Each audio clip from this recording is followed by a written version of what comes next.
Shalom saudaraku yang kekasih dalam Tuhan Yesus Kristus. Selamat malam, salam sejahtera untuk kita semua, dimanapun saudara-saudara berada. Selamat datang kembali di Renungan Kristen malam hari ini. Kiranya damai dan sukacita oleh Roh Kudus melimpah dalam hati dan kehidupan saudara semua, dan semoga saudara semua dalam keadaan sehat selalu. Sebelum kita mendengarkan renungan firman Tuhan, mari sama-sama kita berdoa. Bapa kami yang di sorga, Bapa yang baik dan penuh kasih sayang, Bapa di dalam nama Tuhan Yesus Kristus.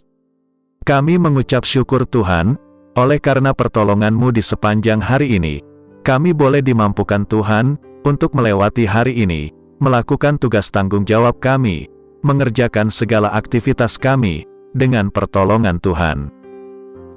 Terima kasih ya Tuhan, pada saat ini kami kembali akan merenungkan firman-Mu. Berbicaralah pada kami, urapi kami, jamah hati kami, supaya kami dapat mengerti akan maksud firman-Mu. Terima kasih Tuhan, dalam nama Tuhan Yesus Kristus, kami berdoa. Amin. Saudaraku, ayat renungan kita pada malam hari ini terdapat dalam kitab Yakobus pasal 1, ayat 1-12, yang berbunyi demikian.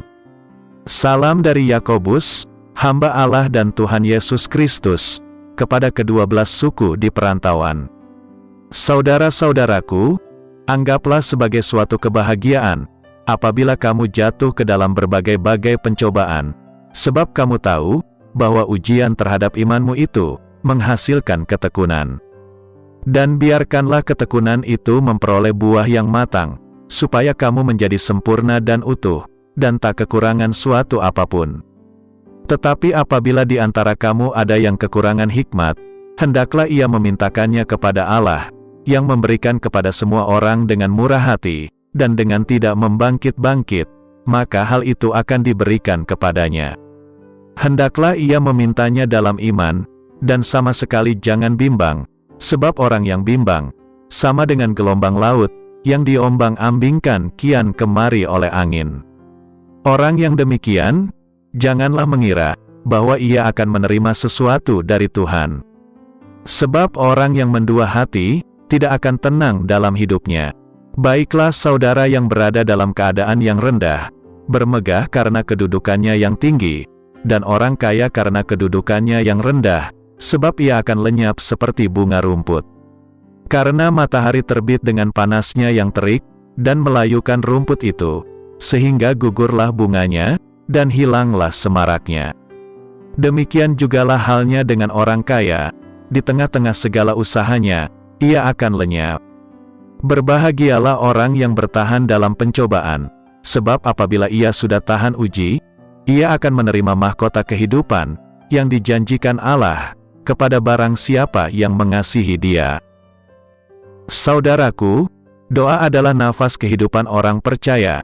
Namun tidak jarang, banyak orang frustrasi untuk menjaga kehidupan doanya tetap konstan, hingga menerima jawaban atas doa-doa yang mereka naikkan.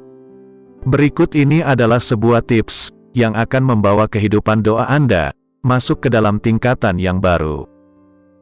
Yang pertama, bertahan. Jangan berkecil hati, terus naikkan pujian atas kebaikan Tuhan. Yakobus menyemangati kita, untuk menganggap sebagai suatu kebahagiaan, ketika kita menghadapi cobaan yang menguji iman kita. Hal ini mungkin terdengar sulit, namun ketika kita bertahan saat menghadapi pencobaan itu, mengandalkan iman kita, dan percaya, bahwa Tuhan melihat hati kita, kita akan muncul menjadi pribadi yang sempurna dan utuh, dan tak kekurangan suatu apapun. Seringkali Tuhan mengizinkan kita mengalami tantangan dan cobaan, karena pengalaman tersebut membentuk kita, agar siap menerima jawaban doa yang telah Tuhan sediakan.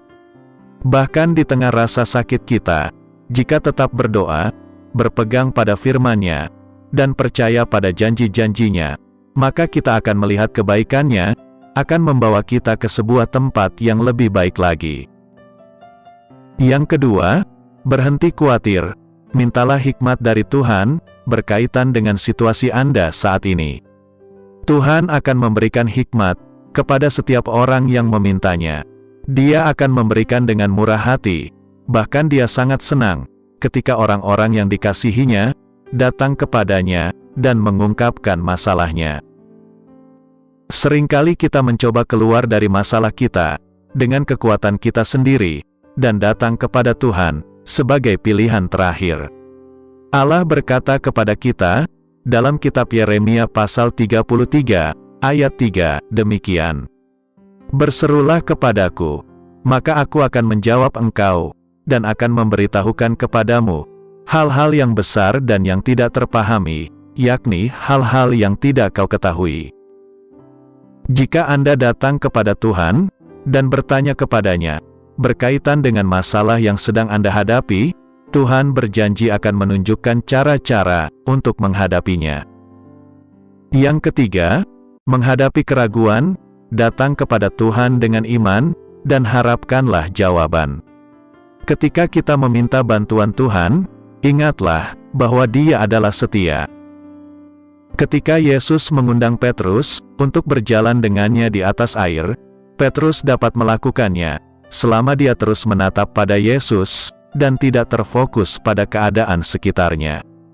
Ketika ia melihat gelombang di sekelilingnya dan air di bawahnya, ia tenggelam. Ketika kita meminta Allah untuk menolong, fokus pada firman-Nya dan apa yang Dia sedang katakan di dalam hati kita. Jangan izinkan situasi mengendalikan kehidupan kita, namun buat iman kita yang menentukan kehidupan kita. Yang keempat, ingatlah, Tuhan tidak dibatasi oleh keadaan kita. Dengan standar dunia, orang-orang kaya memiliki peluang terbesar karena mereka memiliki sumber daya untuk mewujudkan impian mereka menjadi kenyataan. Mereka bisa mendapatkan semua yang terbaik yang ditawarkan dunia, dan juga bisa mendapatkan kekuasaan serta pengaruh melalui kekayaan mereka. Sebaliknya, Tuhan tidak terkesan dengan kekayaan seseorang, melainkan dengan kesediaan kita untuk percaya kepadanya dan ketaatan dalam apa yang telah Dia firmankan. Jika kita kaya dalam iman, tidak ada batas untuk apa yang Tuhan dapat lakukan melalui kita. Yang kelima, bertekun. Terus arahkan pandangan Anda pada Tuhan, dan bersyukur kepadanya, untuk kemenangan yang Dia berikan.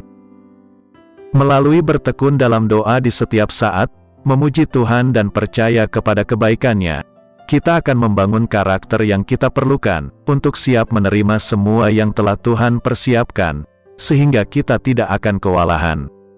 Dan di setiap situasi, kita akan muncul sebagai pemenang. Hal ini adalah gambaran kecil dari kemenangan, yang menanti semua orang percaya suatu hari nanti, ketika kita menerima mahkota kehidupan, yang Tuhan telah janjikan, untuk mereka yang mengasihi Dia. Amin. Tuhan Yesus memberkati. Demikianlah renungan firman Tuhan pada malam hari ini. Semoga menjadi berkat bagi kita semua, dan untuk menutup renungan pada malam ini, mari kita berdoa. Bapa kami yang di surga, Bapa dalam nama Tuhan Yesus Kristus, kami bersyukur atas pertolongan-Mu, penyertaan-Mu, juga atas berkat-Mu. Kami berbahagia dan bersyukur atas kebaikan Tuhan dalam hidup kami. Terima kasih buat penyertaan Tuhan di sepanjang hari yang telah kami lewati, hingga pada malam hari ini, kami boleh bersyukur lagi di hadapan Tuhan, melalui doa dan renungan pada malam hari ini. Terima kasih buat firman-Mu pada hari ini ya Tuhan, kami mau selalu belajar dan terus belajar tentang firman-Mu. Firman-Mu yang menguatkan dan meneguhkan iman kami, firman-Mu yang mengubahkan hidup kami. Kami mau melakukan firman-Mu ya Tuhan di sepanjang hidup kami, agar kami tetap kuat berjalan bersama dengan Engkau. Terima kasih ya Tuhan, buat kesempatan hidup yang masih Engkau berikan. Kami mau pakai untuk hormat dan kemuliaan nama-Mu. Kiranya Engkau terus memberkati kehidupan kami, keluarga kami, sanak saudara kami, daerah tempat tinggal kami, bangsa dan negara kami, pemerintah-pemerintah kami, biarlah semuanya dalam perlindungan-Mu ya Tuhan, dan jadilah sesuai kehendak-Mu yang terbaik dalam kehidupan kami. Ya Tuhan, hamba berdoa buat saudara-saudaraku yang sudah mendengarkan renungan hari ini, yang saat ini sedang mengalami sakit penyakit, pergumulan masalah, kebutuhan ekonomi. Kiranya Engkau jamah, sembuhkan dan pulihkan, berkati perekonomian mereka, serta berikan jalan keluar di setiap pergumulan masalah yang mereka sedang hadapi. Dan ajarlah kami ya Tuhan, untuk selalu berharap dan percaya sepenuhnya kepada Tuhan Yesus. Pada malam hari ini ya Tuhan, kami akan beristirahat dalam tidur kami. Kiranya Engkau sertai dan lindungi kami di sepanjang malam ini, sehingga kami boleh bangun besok pagi, dengan tubuh yang sehat, kuat, serta diberkati Tuhan. Terima kasih Tuhan, inilah yang menjadi doa dan permohonan kami. Dalam nama Tuhan Yesus, kami berdoa. Amin.